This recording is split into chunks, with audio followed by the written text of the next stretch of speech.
Hello students, how are you. Students, मैं गोविंद कुमार। मैं class 9th वालों के लिए सब्जेक्ट सिविक्स यानी लोकतांत्रिक राजनीति से लेसन 2 का 6 पार्ट लेकर आए हैं। इसके पहले आपने लेसन 2 का 5 पार्ट पढ़ चुके हैं। चलिए शुरू करते हैं। संविधान सभा, ये जो हमारा संविधान है उसका सभा, वो संविधान सभा के कौन क्या किस तरह से क्या है उनके बारे में पढ़ेंगे। शुरू करते हैं।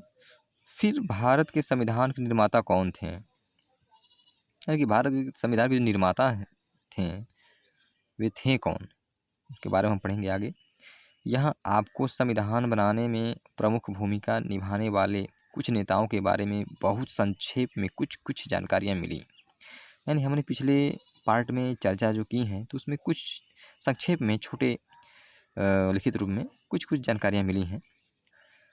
चुने गए जनप्रतिनिधियों की जो सभा संविधान नामक विशाल दस्तावेजों को लिखने का काम करती हैं उसे संविधान सभा कहते हैं।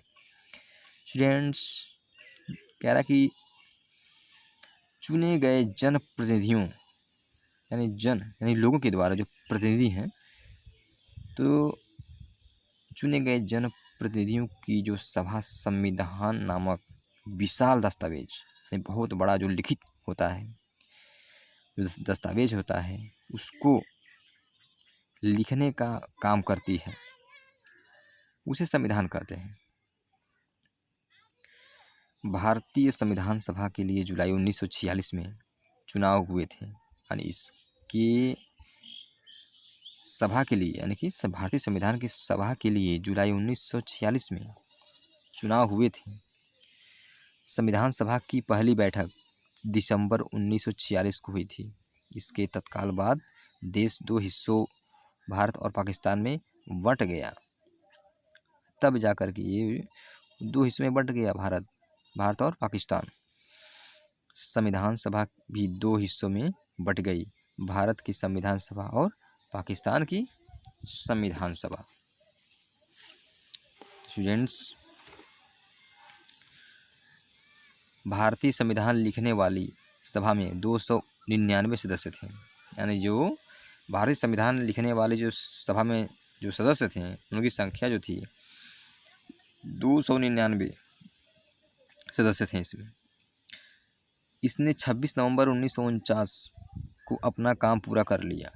यानी भारतीय जो सभा के जो सदस्य थे इन्होंने 26 नवंबर 1949 को अपना काम पूरा कर लिया।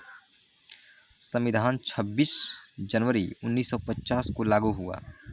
जो संविधान जो लागू हुआ वो जनवरी 26 को यानी 26 जनवरी 1950 को लागू हो गया। इसी दिन की याद में हम हर साल 26 जनवरी को गणतंत्र दिवस मनाते हैं।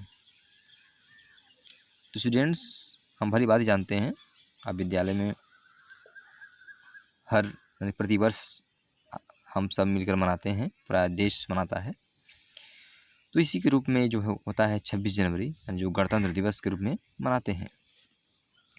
इस सभा द्वारा 50 साल से भी पहले अपना बनाए संविधान को हम क्यों मानते हैं? ये क्वेश्चन कर रहा है, एक क्वेश्चन पूछ रहा है, एक सवाल उठ रहा है मन में कि इस सभा द्वारा 50 साल से भी पहले बनाए संविधान को हम क्यों मानते हैं?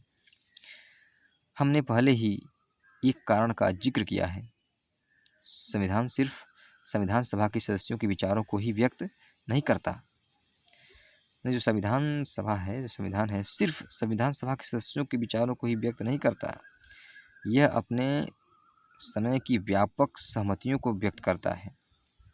यह अपने समय की जो व्यापक सहमतियों यानी व्यापक बहुत बड़ी सहमतियों, जो सदस्य थे, जो जनप्रतिनिधि थे, उन बड़े बड़े व्यापक जनप्रतिनिधियों को जो उनको चुने, जो मिलजुल करके ये प्रस्ताव रखा गया, उनको व्यक्त करता है, सभी की सहमतियों को व्यक्त करता है। दुनिया के कई देशों में संविधान को फिर से लिखना पड़ा क्योंकि संविधान में दर्ज बुनियादी बातों पर ही वहाँ के सभी सामाजिक समूहों या राजनीतिक दलों की सहमति नहीं थी। कई देशों में संविधान है पर वह कागज़ का टुकड़ा या किसी भी अन्य किताब की तरह का दस्तावेज भर है। नहीं, संविधान अन्य देश की किताब भी है, मतलब अन्य देश में भी है, तो वहाँ देखा जाए तो अन्य किताब की तरह दस्तावेज भर है। कोई भी उस पर आचरण नहीं करता, यानी कोई भी उसका ठीक से पालन नहीं करता, उसका सम्मान नहीं करता, उसके राह पर नहीं चलते। पर हमारे संविधान का अनुभव एकदम अलग है, यानी हमारे भारत देश का जो संविधान है सबसे हट के है, अलग है। पिछली आधी सदी से ज़्यादा की अवधि में अनेक सामाजिक समूहों ने संविधान के कुछ प्रावधानों पर सवाल उठाए, पर किसी भी बड़े सामाजिक समूह या राजनीतिक दल ने खुद संविधान की वैधता पर सवाल नहीं उठाया। यह हमारे संविधान की एक असाधारण उपलब्धि है, यानी हमारे संविधान की एक असाधारण उपलब्धि है, यानी कि हमारा जो संविधान है वो साधारण नहीं है। संविधान को मानने का दूसरा कारण यह है कि संविधान सभा भी भारत के लोगों का ही प्रतिनिधित्व कर रही थी। उस समय सार्वभौम यानी सभी लोग जो देश के लोग थे, सभी इस भूमि पर रहने वाले, सार्वभौम वयस्क मताधिकार नहीं था। यानी उस समय जो था, उस समय में, उस काल में सभी वयस्क को मताधिकार नहीं था, मत देने का अधिकार नहीं था, वोट देने का अधिकार नहीं था। इसलिए संविधान सभा चुनाव जो है देश के लोग प्रत्यक्ष ढंग से नहीं कर सकते थे। जब उनको अधिकार नहीं था तो प्रत्यक्ष रूप से खुल करके वोट नहीं दे सकते थे। इसका चुनाव मुख्य रूप से उन प्रांतीय असेंबलियों के सदस्यों ने ही किया था, यानी इनका जो चुनाव था ये असेंबलियों ने मिल करके, उनके सदस्यों ने ही किया था, जिनका जिक्र हम पहले कर चुके हैं, जिनका भी हम पिछले भागों में पढ़ चुके हैं। इसके कारण देश के सभी भौगोलिक क्षेत्रों का इनमें उचित प्रतिनिधित्व हो गया था। इस सभा में भारतीय राष्ट्रीय कांग्रेस के सदस्यों का प्रभुत्व था, जिसने राष्ट्रीय आंदोलन की अगुवाई की, यानी जिसने राष्ट्रीय आंदोलन की अगुवाई की थी। राष्ट्रीय आंदोलन की सबसे पहले उन्होंने कदम आगे बढ़ाया। पर स्वयं कांग्रेस के अंदर कई राजनीतिक समूह और विचारों के लोग थे। सभा में कई सदस्य ऐसे थे जो कांग्रेस के विचारों से सहमत नहीं थे, यानी कि उस समय कई लोग ऐसे भी थे सभा में जो कांग्रेस के विचारों पर सहमत नहीं थे, राजी नहीं थे।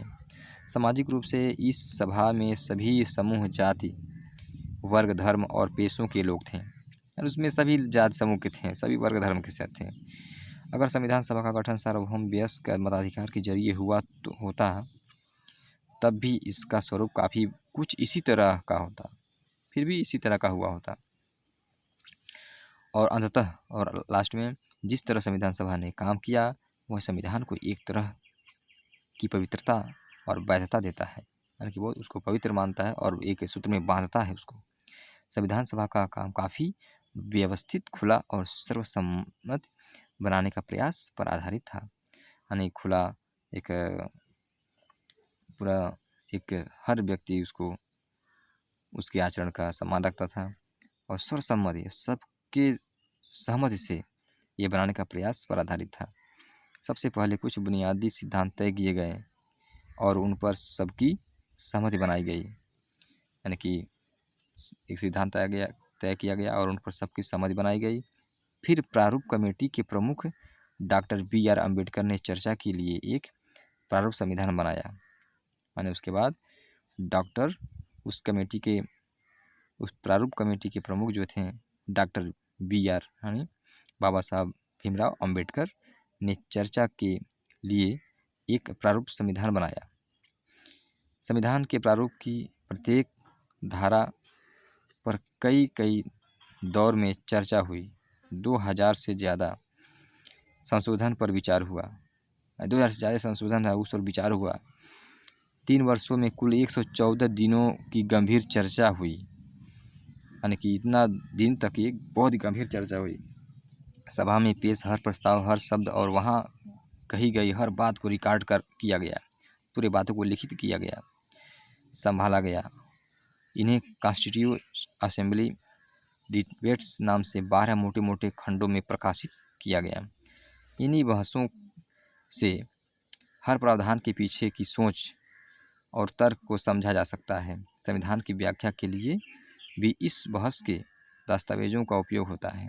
स्टूडेंट्स, इन्हीं बहसों से हर प्रावधान के पीछे की सोच और तर्क को समझा जा सकता है। संविधान की व्याख्या के लिए भी इस बहस के दस्तावेजों का उपयोग होता है। स्टूडेंट्स, इसके बाद हम नेक्स्ट वीडियो लेकर आएंगे।